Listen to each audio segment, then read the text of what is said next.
यह speech Steve jobs ने Stanford university के दीक्षांत समारोह में 12 जून 2005 को दी थी। स्टीव जी की यह speech stay hungry stay foolish बहुत ही अधिक प्रभावशाली है। उपस्थित होने पर मैं स्वयं को बहुत ही सम्मानित महसूस कर रहा हूं। मैं आपको एक सच बताना चाहता हूं कि मैं कभी किसी कॉलेज से पास नहीं हुआ और आज पहली बार मैं किसी कॉलेज ग्रेजुएशन समारोह के इतने समीप पहुंचा हूं। आज मैं आपको अपने जीवन की 3 कहानियां सुनाना चाहता हूं। रीड कॉलेज में प्रवेश एडमिशन लेने के 6 महीने के अंदर ही मैंने पढ़ाई छोड़ दी, लेकिन मैं उसके 18 महीने बाद तक वहां किसी तरह आता जाता रहा। तो प्रश्न ये है कि मैंने कॉलेज क्यों छोड़ा? वास्तव में इसकी शुरुआत मेरे जन्म से पहले की है। मेरी जन्म देने वाली माता एक यंग अविवाहित ग्रेजुएट छात्रा थी और वो मुझे किसी और को गोद लेने एडॉप्शन के लिए देना चाहती थी। किंतु उनकी यही इच्छा थी कि कोई कॉलेज ग्रेजुएट ही मुझे अडॉप्ट करे। इस प्रकार सब कुछ सेट था और मैं एक वकील और उसकी पत्नी के द्वारा अडॉप्ट किया जाने वाला था कि अचानक उन्होंने अपना विचार बदल दिया और निर्णय लिया कि वास्तव में उन्हें एक लड़की चाहिए। इसलिए तब आधी रात को मेरे माता पिता, जो तब वेटिंग लिस्ट में थे, को कॉल करके बताया गया कि हमारे पास एक बेबी बॉय है, क्या आप उसे गोद लेना चाहेंगे? और उन्होंने तुरंत हाँ कर दी। बाद में मेरी जन्म देने वाली माता को पता चला कि मेरी माता कॉलेज से ग्रेजुएट नहीं है और पिता तो हाई स्कूल भी पास नहीं है। इसलिए उन्होंने अंतिम एडॉप्शन पेपर साइन करने से मना कर दिया। लेकिन कुछ महीनों के बाद मेरे होने वाले माता पिता के मुझे कॉलेज भेजने के वचन देने के कारण वो मान गईं। इस प्रकार मेरी जिंदगी की शुरुआत कुछ इस तरह हुई और 17 वर्ष बाद मैं कॉलेज गया। किंतु गलती से मैंने स्टैनफोर्ड जैसा ही महंगा कॉलेज चुन लिया। मेरे वर्किंग क्लास माता पिता की सारी जमा पूंजी मेरी पढ़ाई में खर्च होने लगी। 6 महीने बाद मुझे इस पढ़ाई का कोई महत्व दिखाई नहीं दिया। मुझे कोई आइडिया नहीं था कि मैं अपनी जिंदगी में क्या करना चाहता हूं और कोई आइडिया नहीं था कि कॉलेज किस तरह मुझे इसमें मदद करेगा, और यहां मैं अपने माता पिता की जीवन भर की जमा पूंजी खर्च करता जा रहा था। इसलिए मैंने कॉलेज ड्रॉप आउट करने का निर्णय लिया और यही विचार किया जो भी होगा अच्छा होगा। उस समय तो ये सब कुछ मेरे लिए बहुत डरावना था, लेकिन जब मैं बीते हुए समय में देखता हूं तो मुझे लगता है यह मेरी जिंदगी का सबसे अच्छा निर्णय था। जैसे ही मैंने कॉलेज ड्रॉप आउट किया तो मुझे जिन क्लासेस में इंटरेस्ट नहीं था तो मैंने उन्हें करना छोड़ दिया और मैं केवल अपने इंटरेस्ट की ही क्लासेस करने लगा। ये सब कुछ इतना आसान नहीं था। मेरे पास रहने के लिए कोई कमरा नहीं था, इसलिए मुझे दोस्तों के कमरों में जमीन पर सोना पड़ता था। मैं कोक की बोतलों को लौटाकर मिलने वाले पैसों से खाना खाता था। मैं प्रत्येक रविवार रात को 7 मील पैदल चलकर हरे कृष्णा मंदिर जाता था, जिससे कि सप्ताह में कम से कम एक दिन पेट भरकर खाना खा सकूं। ये करना मुझे अच्छा लगता था। शायद उस समय रीड कॉलेज देश की सबसे अच्छी जगह थी जहां कैलीग्राफी सिखाई जाती थी। पूरे कॉलेज परिसर में हर एक पोस्टर, हर एक लेबल बहुत ही खूबसूरती से होंठों से कैलीग्राफ किया जाता था। क्यों कि मैं कॉलेज छोड़ चुका था, इसलिए मुझे सामान्य क्लासेस करने की कोई आवश्यकता नहीं थी। तो मैंने निर्णय लिया कि मैं कैलीग्राफी की क्लासेस करूंगा और इसे अच्छी तरह से सीखूंगा।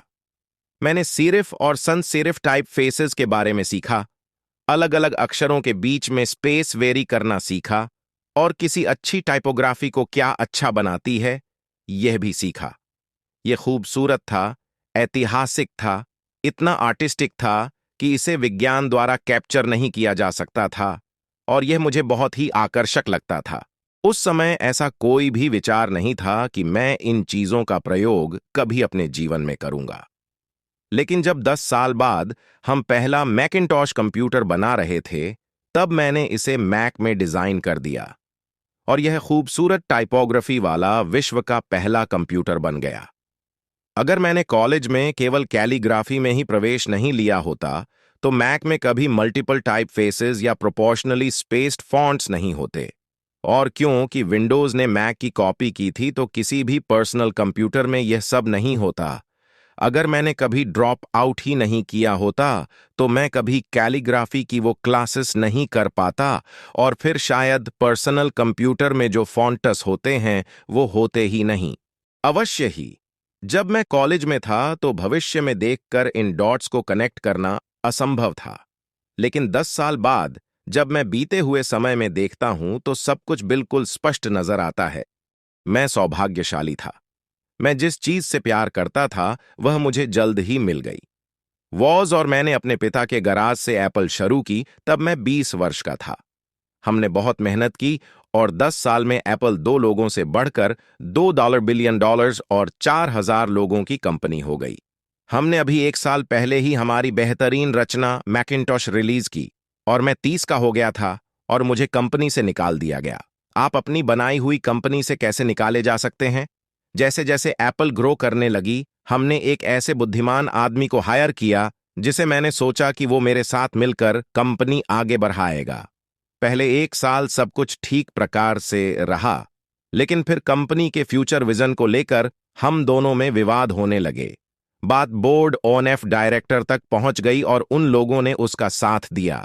इस प्रकार 30 वर्ष की आयु में मुझे निकाल दिया गया और पब्लिकली भी निकाल दिया गया। जो मेरी पूरी एडल्ट लाइफ का फोकस था वह अब खत्म हो चुका था और यह पूरी तरह से ही बर्बाद करने वाला था। मुझे वास्तव में अगले कुछ महीनों तक समझ ही नहीं आया कि मैं क्या करूं। मुझे लगा कि ये सब कुछ इतनी आसानी से स्वीकार करके मैंने अपने पहले की पीढ़ी के उद्योगपतियों को नीचा दिखाया है। मैं डेविड पैकर्ड और बॉब नॉइस से मिला और सब कुछ ऐसे हो जाने पर उनसे माफी मांगी। मैं एक बहुत बड़ा पब्लिक फेलियर था। एक बार तो मैंने वैली छोड़कर जाने की भी सोची, पर धीरे धीरे मुझे एहसास हुआ कि मैं जो काम करता हूं उसके लिए मैं अभी भी उत्साहित, पैशनेट हूं। एप्पल में जो कुछ हुआ उसकी वजह से मेरे पैशन में थोड़ी सी भी कमी नहीं आई है। मुझे अस्वीकार कर दिया गया था, फिर भी अब भी मैं अपने काम से प्यार करता हूं। इसलिए मैंने एक बार फिर से शुरुआत करने की सोची। मैं तब यह देख नहीं पाया था, किंतु अब मुझे लगता है कि एप्पल से निकाले जाने से अच्छा मेरे साथ हो ही नहीं सकता था। सफल होने का बोझ अब बिगिनर होने के हल्केपन में बदल चुका था। मैं एक बार फिर से स्वयं को बहुत हल्का महसूस कर रहा था। अगले 5 सालों में मैंने एक कंपनी नेक्स्ट और एक दूसरी कंपनी पिक्सार शुरू की और इसी दौरान मैं एक बहुत ही अद्भुत महिला से मिला जो आगे चलकर मेरी पत्नी बनी। पिक्सार ने विश्व की पहली computer animated movie toy story बनाई और इस समय यह विश्व का सबसे सफल एनिमेशन स्टूडियो है।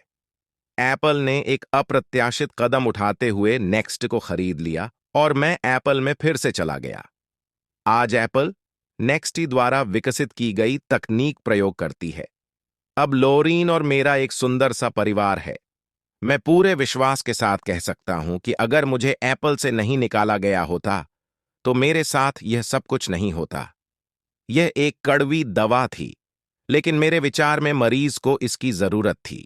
जब मैं 17 वर्ष का था तो मैंने एक कथन क्वोट पढ़ा था जो कुछ इस तरह था, यदि आप प्रत्येक दिन ऐसे जिएं जैसे कि यह आपकी जिंदगी का अंतिम दिन है तो आप किसी न किसी दिन सही साबित हो जाएंगे। इसने मेरे दिमाग पर एक छाप, इम्प्रेशन छोड़ दी और तब से पिछले 33 सालों से मैंने प्रत्येक सुबह उठकर शीशे में देखा है और स्वयं से एक सवाल किया है, अगर आज का दिन मेरी जिंदगी का अंतिम दिन होता तो क्या मैं आज वो करता जो मैं करने वाला हूं? और जब भी लगातार कई दिनों तक उत्तर नहीं होता है तो मैं समझ जाता हूं कि कुछ बदलने की जरूरत है।